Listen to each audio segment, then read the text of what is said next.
आखिर कौन थे वो महादेव के शिष्य जिनसे स्वयं देवतागण भी युद्ध करने से भयभीत थे, जिनकी धनुष की टंकार सुनते ही महारथियों के भी महारथी कांप उठते थे, जिनके ज्ञान के परीक्षा लेते हुए स्वयं सृष्टिकर्ता परमपिता ब्रह्मा भी आश्चर्यचकित हो गए थे, जिन्होंने अपने पिता को खोने का कष्ट में पूरे 21 बार क्षत्रिय वंशियों का विनाश किए थे। तो आज के इस वीडियो में हम बात करने वाले हैं महादेव के उन शिष्यों के बारे में जिन्होंने अपने अपार शक्तियों के बल पर स्वयं देवों के देव महादेव को भी प्रसन्न किए थे। वीडियो में आगे बढ़ने से पहले अगर आप सच्चे सनातनी हैं तो वीडियो को लाइक और कमेंट सेक्शन में हर हर महादेव अवश्य लिखना। भगवान शिव को सनातन संस्कृति में देवों के देव महादेव कहा गया है। इसके अलावा हिंदू धर्म को मानने वाले उन्हें भगवान शंकर भी कहते हैं। उनके महेश, गंगाधर, रुद्र, भोलेनाथ, गिरीश जैसे कई अन्य नाम भी हैं। भगवान शिव सुर और असुर दोनों को समान दृष्टि से देखते हैं, इसीलिए कथा कहानियों में कई राक्षसों को उनकी कठिन तपस्या करते हुए जानकारियां मिलती है। भगवान शिव के कई अनन्य भक्तों में से लंकाधिपति रावण भी हैं। कई राक्षसों ने उन्हें अपने तपस्या से प्रसन्न कर मनचाहा वरदान पाया। वैसे तो भगवान शिव ने ही गुरु और शिष्य की परंपरा का शुरुआत किए थे। वैसे तो महादेव के कई अनन्य शिष्य हैं, परंतु कौन थे उनके पहले शिष्य? कौन थे वो शिष्य जिन्होंने अनादि महादेव का अविनाशी ज्ञान प्राप्त किए थे? भगवान शिव के पहले शिष्यों के बारे में पुराणों में वर्णित मिलती है। पुराणों के अनुसार भगवान शिव के सबसे पहले शिष्यों में से सप्तऋषियों का गिनती होती है। मान्यता है कि सप्तऋषियों ने भगवान शिव के ज्ञान का प्रचार धरती पर किए थे। इसी की वजह से विभिन्न धर्म और संस्कृतियों की उत्पत्ति हुई थी। वह सप्तऋषियों का नाम था बृहस्पति, विशालक्ष, शुक्र, महेंद्र, रचितस मनु, सहस्त्राक्ष और ऋषि भरद्वाज भी शामिल थे। भगवान शिव के पहले शिष्यों में महर्षि मरीचि, महर्षि अत्रि, महर्षि अंगिरस, ऋषि पुलस्त्य, पुलह ऋषि, महर्षि कर्तु एवं ऋषि वशिष्ठ। सप्तऋषियों के बाद भगवान शिव के शिष्य थे भगवान विष्णु के छठे अवतार परशुराम जी। भगवान विष्णु अपने छठे अवतार भगवान परशुराम के रूप में पिता जमदग्नि तथा माता रेणुका के वहां जन्म ग्रहण किए थे।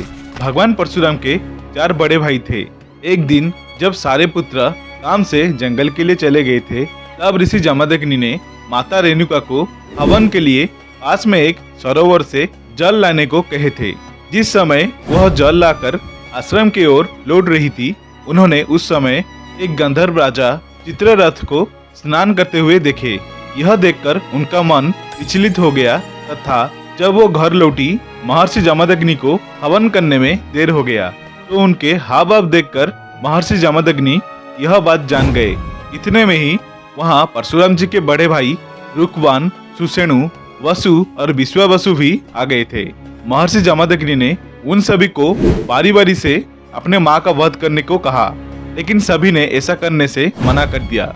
इसे क्रोधित होकर महर्षि जमदग्नि ने उन सभी को श्राप दे दिया और उनकी विचार शक्ति को खत्म कर दिए। तभी वहां भगवान परशुराम प्रस्थान किए। उन्होंने अपने पिता का आदेश पालन करते हुए अपनी माँ का सर काट दिए। यह देखकर महर्षि जमदग्नि भगवान परशुराम से प्रसन्न हुए और उनको एक वर मांगने के लिए कहा। तब परशुराम जी ने 3 वर मांगे। पहला उनका वर था माता रेणुका को पुनर्जीवित करने का और दूसरा वरदान उनके 4 भाइयों को ठीक करने को मांगे। तीसरे वरदान में उन्होंने मांगा कि उन्हें कभी पराजय का सामना न करना पड़े और उनको लंबी आयु प्राप्त हो। भगवान परशुराम देवों के देव महादेव के सबसे बड़े भक्तों में से एक हैं। उन्होंने अपने तपस्या से महादेव को प्रसन्न कर उनको अपने गुरु के रूप में प्राप्त किए थे। भगवान शिव ने उन्हें इस संसार का समस्त ज्ञान और अस्त्र शस्त्र प्रदान किए थे। भगवान परशुराम सप्त चिरंजीवियों में से एक हैं। वह आज भी उड़ीसा के महेंद्रगिरी पर्वत पर विराजमान हैं। भगवान परशुराम के सबसे शक्तिशाली अस्त्र उनका दिव्य परशु है, जिसे उन्होंने महादेव को प्रसन्न कर प्राप्त किए थे।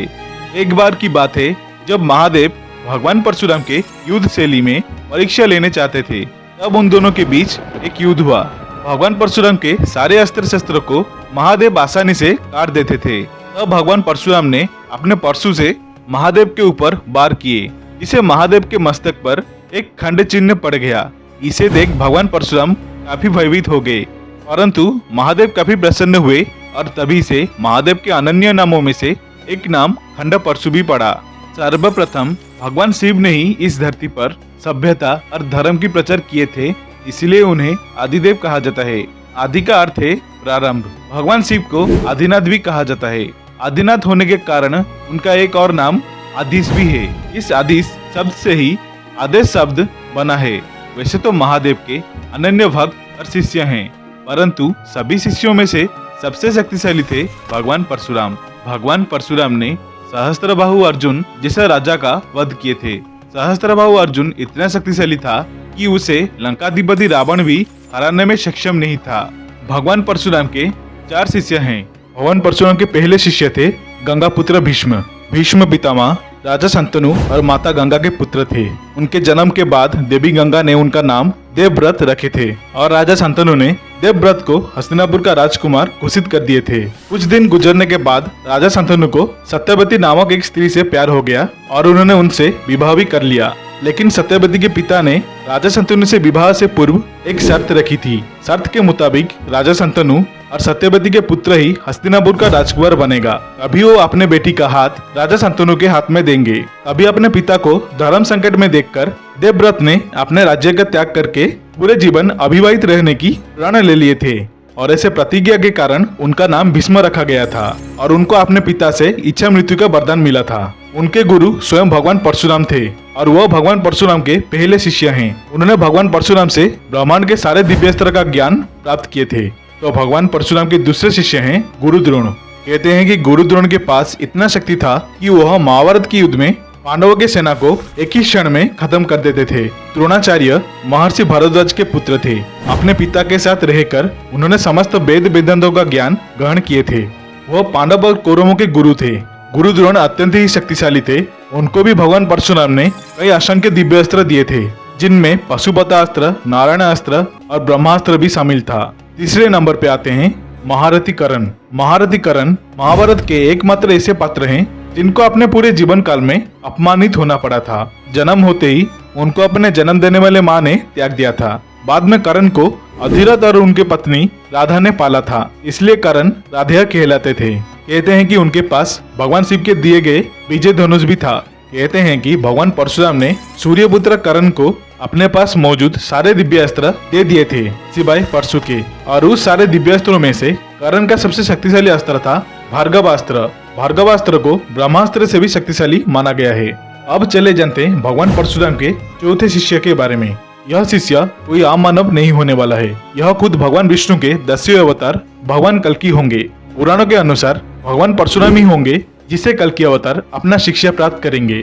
कल्कि अवतार भगवान परशुराम के इन 5 शिष्यों में से सबसे शक्तिशाली शिष्य हैं और यह भी कहा जाता है कि कलिपुरुष नामक ऐसा राक्षस जन्म लेगा जिसे रावण से भी सहस्र गुना शक्तिशाली बताया गया है, और वह राक्षस हर मनुष्य के अंदर निवास करेगा और उनके बुद्धि और विवेक को नष्ट कर देगा। उसके वध हेतु 7 चिरंजीवी कल्कि अवतार के सहायता करने वाले हैं। भगवान शिव ही पहले योगी हैं और मानव स्वभाव की सबसे गहरी समझ उन्हीं को है। उन्होंने अपने ज्ञान के विस्तार के लिए 70 ऋषियों को चुना और उनके योग के अलग अलग शास्त्रों का ज्ञान दिए थे, जो योग के 7 बुनियादी पहलू बन गए थे। वक्त के साथ इन 7 रूपों से सैकड़ों शाखाएं निकल आई। बाद में योग में जटिलता को देखकर ऋषि पतंजलि ने 300 ईसा पूर्व मात्र 200 सूत्रों में पूरे योग शास्त्र को समेट लिए। योग का 8वां अंग मोक्ष है। 7वां अंग तो उस मोक्ष के करीब पहुंचने के लिए है। आशा करता हूँ आप सभी को ये वीडियो अच्छी लगी होगी। अगर अच्छी लगी तो वीडियो को लाइक, शेयर एंड सब्सक्राइब अवश्य करना और कमेंट सेक्शन में हर हर महादेव, ओम नमः शिवाय अवश्य लिखना। देखने के लिए धन्यवाद। हर हर महादेव, जय सिया राम।